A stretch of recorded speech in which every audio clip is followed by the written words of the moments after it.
Picture this.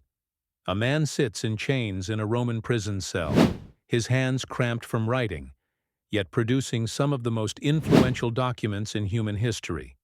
The Apostle Paul, imprisoned multiple times between 60 and 67 AD, transformed his captivity into an extraordinary opportunity that would reshape Christianity forever.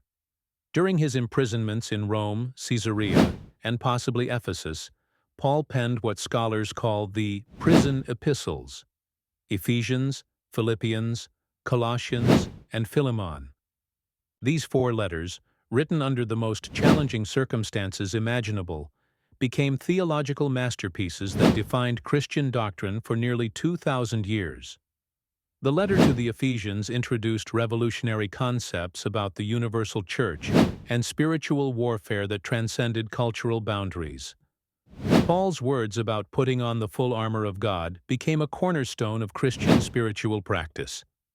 In Philippians, written from a dungeon, Paul paradoxically emphasized joy and contentment, coining the phrase that countless believers would later embrace: "I can do all things through Christ who strengthens me." Colossians addressed dangerous heresies threatening early churches, establishing Christ's supremacy over all creation with theological precision that still guides Christian belief today. Meanwhile, the brief letter to Philemon demonstrated radical Christian principles of forgiveness and equality, challenging the very foundations of Roman slavery. What makes these prison letters extraordinary is not merely their theological depth, but their timing. Paul wrote about freedom while in chains, about joy while suffering, and about victory while imprisoned. His physical captivity became Christianity's spiritual liberation. These letters were copied, circulated, and treasured by early Christian communities, eventually becoming part of the New Testament canon.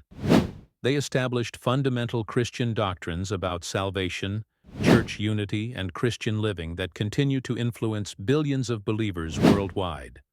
Paul's prison cell became Christianity's most productive theological classroom, proving that even in our darkest circumstances, we can create something that illuminates the world for generations to come.